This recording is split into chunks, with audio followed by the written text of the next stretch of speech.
Hi, I'm Dr. Neacsu. I'm a pediatric endocrinologist at Pediatric Specialists of Virginia, and I'm also the medical director for the diabetes camp run by Children's National Medical Center, Brainy Camps. I'm Cindy Chambers. I'm the founder of the Tell Me Town Foundation. We write books with wonderful doctors to help children and their families understand complex medical issues and not to be afraid. And I think our coming together today is really to celebrate International Day of Diabetes, which is November 14. We have worked together through the years on a few projects to raise awareness for type 1 diabetes and to really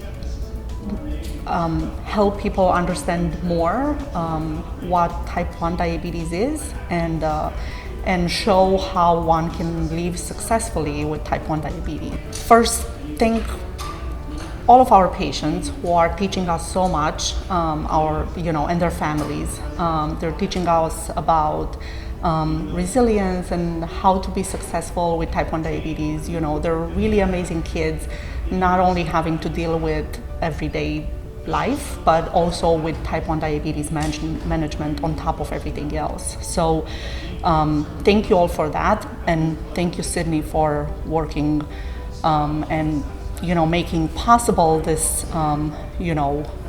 addition to everybody's education to type 1 diabetes. I will tell you it's a pleasure, and it has been a pleasure working for several years now on projects with you.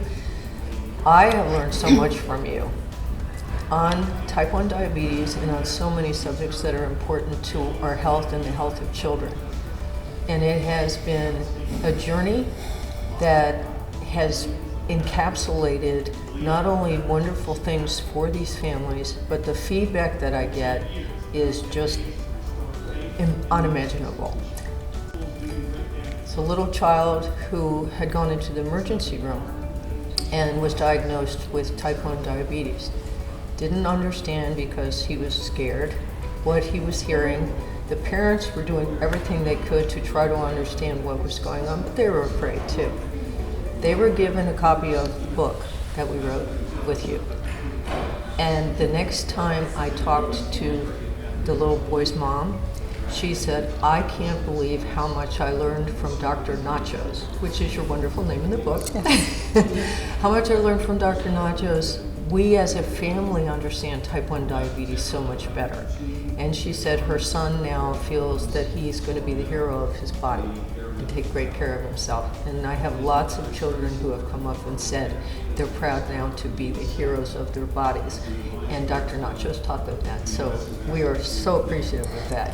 Well, we taught them together, right? And hopefully, every family is an advocate and working towards raising awareness. May I ask a few things that you learn about type 1 diabetes in this process that you think would help others in their day-to-day life? Absolutely. I learned that first of all, that children or adults, any of us, but especially for children, any of our children, when something is different than it normally would be, if they're thirsty all the time, if they're having to go to the restroom more often than they used to, if they're not feeling as well as they normally would feel, those are times you want to go and get things checked. But I absolutely loved learning about the pancreas and the little beta cells in the pancreas and how important a job they have to make insulin. And that when the immune system messes up, even though he doesn't mean it, and says that they have to go, that there is nobody to do that. And we do need children to understand that they need to then become the hero, and they need to provide the insulin so their sugars know where to go. I love learning that from you because it's very visual, and it has helped me when I've talked to families and they've asked me about type 1 diabetes, that I can feel more comfortable, that I have a better understanding of it. And I hear children say back to me and ask me, "Do you want me to teach you type 1 diabetes? I learned it from Dr. Nachos." And it's so wonderful and endearing, and it's great because it's helping them to become healthier and become the best them they can be. And that provides a new generation of children that are healthier than before. Nothing better.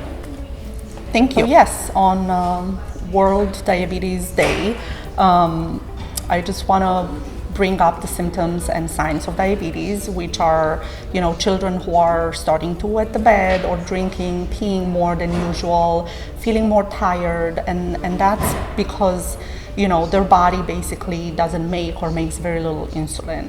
And the message that I start with every time I meet a family who's new to living with diabetes is that this is nobody's fault, right? Type 1 diabetes is an autoimmune disease, and it's not a new disease. It's been known for millennia. It's been mentioned in Egyptian papers around 1500 before Christ. The name was really coined around 100, around the 1st century by Greek physicians who called it diabetes. It's a name that comes from the Greek term to siphon, meaning liquid passing through, right? And that comes from the increased urination that these patients have. And mellitus, diabetes mellitus comes from honey, because way before we had fancy glucose meters and continuous glucose meters who test our blood sugars, they had to test the urine, and sometimes they tasted the urine, which tasted sweet, hence the name honey. So that's where diabetes mellitus is coming from.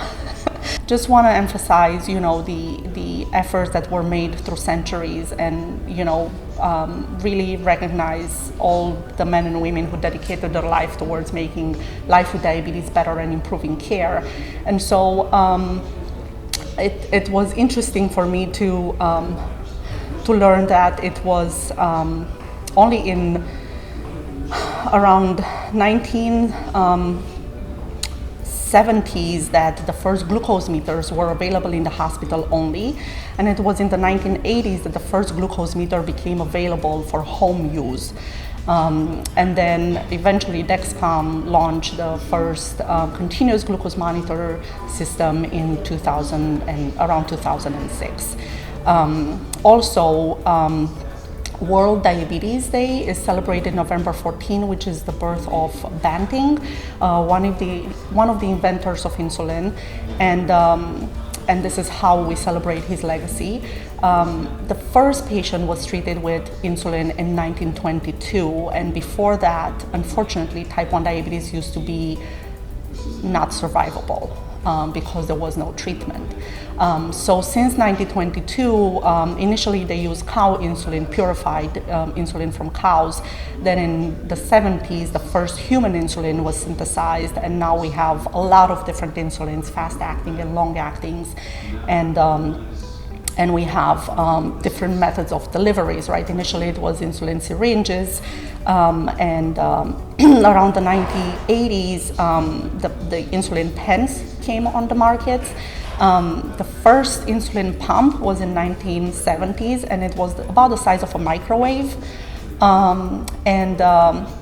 Now we have pumps that are really tiny and can be integrated with continuous glucose monitor systems like Dexcom and Libre and others coming up, and with the hope to soon have an artificial pancreas, which basically is a closed loop system between any insulin pump and any continuous glucose monitor system. And then we're looking towards the future research that looks to stem cells, ways to treat type 1 diabetes, and until then, the artificial pancreas and some immunotherapy. So it's not easy to live with diabetes. It's a chronic disease, but it's so much better nowadays, and the pace of innovation and invention and progress in the care of type 1 diabetes is amazing these days, and there's really a lot of hope going forward. Well, I will tell you, our dear Dr. Nachos, it has been wonderful to do the work with you, and I can't thank you enough for wanting to have these books done for children and for their families.